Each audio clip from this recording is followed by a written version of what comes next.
Trade crests up into higher tier versions in patch 10.2. That's right, all those wasted crests you got sitting in your bags because you've no-life the raid so many times that you have no use for them anymore. Well, now you'll have a use for them. At least if your gear item level is high enough in every single slot.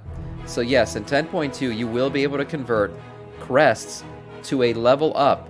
So basically taking what would be a Drake's Crest to a Worm's Crest, and a Worm's Crest to an Aspect's Crest, you will be able to upgrade your gear even more easily, even though you might not be doing the most difficult level content. But there's a caveat here. So to be eligible to upgrade your crests in 10.2, you will have to have the highest item level possible for that level of crest in every item slot. So for example, if you want to take your Whelpling Crest to Drake Crest, every piece of gear you have will have to be 411 or higher. If you want to trade Worm Crests, they'll have to be 424. And if you want to trade up to Aspect Crests, you would have to have every piece of gear on your tune up to at least 437. And then you'll be able to trade up your crests to the higher item level, which is nice. I mean, it makes things like running through old raid content or something still valuable, because you can essentially trade up your crest, which is something that I'd be able to do considering all my gear currently is sitting at least 441. All my gear is 441 at least, and I could trade up my crests then, because I have tons of them from running raids with the stream, which is awesome. New mounts officially added in 10.2. Now, we've gone through a lot of these, but this is basically a summary of those mounts. So this is the Mythic Kill Farak mount. Again, what's special about this owl mount is the first dragon riding mount added to the game that is not a dragon. Yes, so the Owl Boy, the Flaming Owl Boy, will be the first of many, maybe. The Flourishing Whims Drake is also coming. We talked about this one. Everybody's going to get this Drake, not with the armor like it's depicted here, but everyone's going to get the plain version of this Drake when they complete the opening quest lines in 10.2. You will get this cool looking Whims Drake. Some other ones that we've been seeing here are these Raptor Boy, or I think they call them Saber-Tooth Raptors. If I remember right, Dream Talons? Yeah, Dream Talons. Okay, I just totally made up Saber-Tooth Raptors. But these are cool. They're the newest Raptor mount in the game, and they look good. Moving on to the Dream Saber mounts. A new look on the Night Saber. I've always liked the cat mounts in the game. They've always been some of my favorites, and these look great. The Dream Sabers here, the colors, wow, that one actually looks very cool.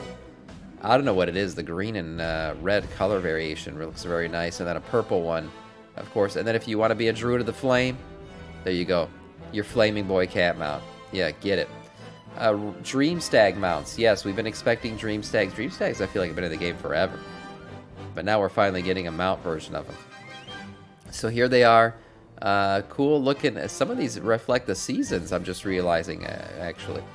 We got the green, got the autumn look, fall look, and winter, I would say, maybe. Yeah.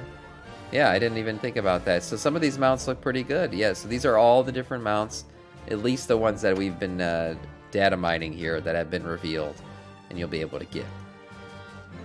Another mount that's getting a bunch of new customizations, it's already in the game, but it's going to get more customizations, is the Grotto Nether Drake, the Netherwing Drake. So when this first came out, my main complaint of it when we got it off the trading post was, damn, this thing has no customization. Like, there's nothing I can do to this. Well, you're going to be able to do a lot more in 10.2. So, and also, by the way, if you didn't get this mount on the trading post, there's supposedly going to be some type of quest that'll allow you to get it if you never did. So we see different eye colors for these drakes. That's some minor stuff. We also see markings, so pay attention here on the neck. Transfers down to the shoulder markings look actually really cool. And then you see there's a chest marking here as well. Another shoulder variation here too. This one kind of looks like a tattoo. Oh, and it's on the face a little bit too. Yeah, so the markings look good. The different skin colors was my main complaint because I wanted the different versions of the drakes that we used to see in Outland. What's up, Tidewell? So here we go. We got the blue, the black, the green, and the purple. Yeah, and I basically, when I saw these nether drakes, I really did want more customization because I wanted to be able to recreate what we saw back when these things came out in the Outland, and they were basically the coolest mounts in the game at the time. The armor, you see different variations of the armor. You got the chest, saddle, and legs there. You see just a saddle variation there. And then the no armor, which most of us will have. There's different back spikes as well. Hello there. Coming out. What is up, War Bandit? Come super rare on me, yeah. I mean, this will cost super rare come, indeed. Different horn variations, too. We see the quad horn. Oh, and the horn with the gills. Oh, that's an interesting look. Different crests as well, which is another word for different horns on top of the head. You can make this a real spiky boy. Nice horny boy. If you want your Drake to look like that, that's cool. We've seen the helm before. You get a helm variation. I think they should do more with the armor, honestly. All this helm being the same on every single dragon, kind of getting old. Different horn variations as well. No horns. The classic Drake look, the nether Drake look, which I complained about from the very beginning. I was like, damn, I want another Drake without horns. When can I get that? Different jaw types. Looks like, oh yeah, you can get a Giga Chad jaw with the extra spike there. Scales, skin colors. I don't even know what's changing here. Oh, I guess the little scales on the legs, maybe. And then different tails. Yeah, get your different tails. Dragon tails, here they are. It's almost time for dragon tails. Wonderful. They have a bunch of different samples of customizations here, but the Nether Drake customizations look good, and I'm excited to get them in 10.2. We also, speaking of dragons, have a new Dragon Riding Cup coming to multiple continents. We're going to get Outland, Northrend, Pandaria, and the Broken Isles. Yes, dragon riding will be everywhere. Soon enough, we'll be able to dragon ride throughout all of Azeroth. And these races are just a little hint to that. If you didn't do the, yeah, if you didn't do the last one, you missed out because it was a lot of fun. But the good thing is, there's a bunch more to come, and I suggest you do it. Yeah, I love that cartoon, Dragon Tales. Who doesn't? Who doesn't? The new Eridar transmogs are available as well. So if you didn't know, the Red Draenei are going to be available, or are available now with 10.1.7 and the new quest line that you can do for them.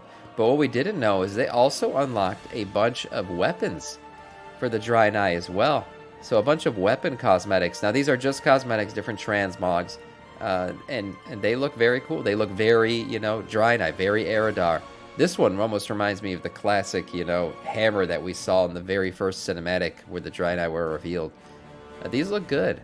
I like the, how do you say, the racial aesthetics that they give to some of these weapons. It's cool, and it allows you to, RP a little bit harder. Bring the P back to RP. Yeah, or the D, I should say. But that looks good. DPS charts. We haven't reviewed one of these in quite a while. Week 18, Season 2 of DPS charts. Let's check out the overall damage. And there we are. Sitting at the top, like we've been the entire expansion.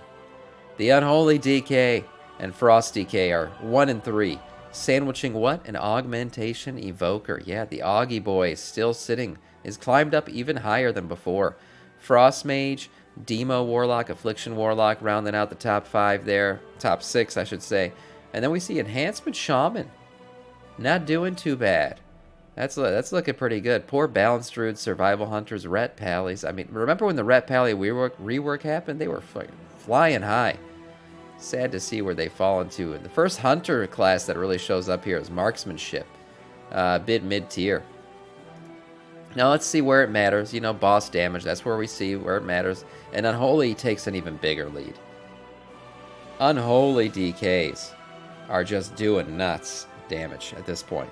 Again, augmentate. If you got an Unholy pocketed with an Augie, you're living a good time right there. What's this Wii stuff? Where's my?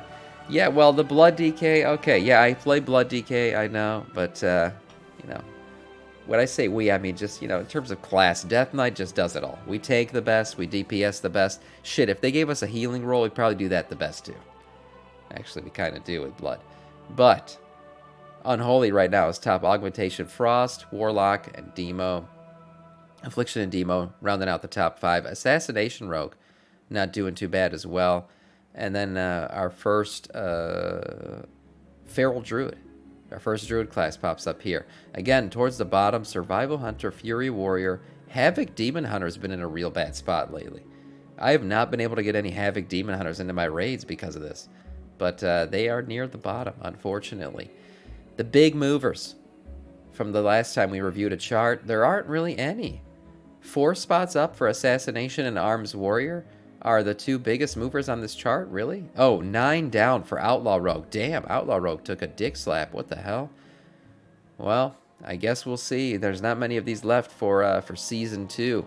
We'll see how Season 3 shakes out. But for now, no king rules forever. That doesn't hold true for Unholy. They certainly have ruled for quite a while.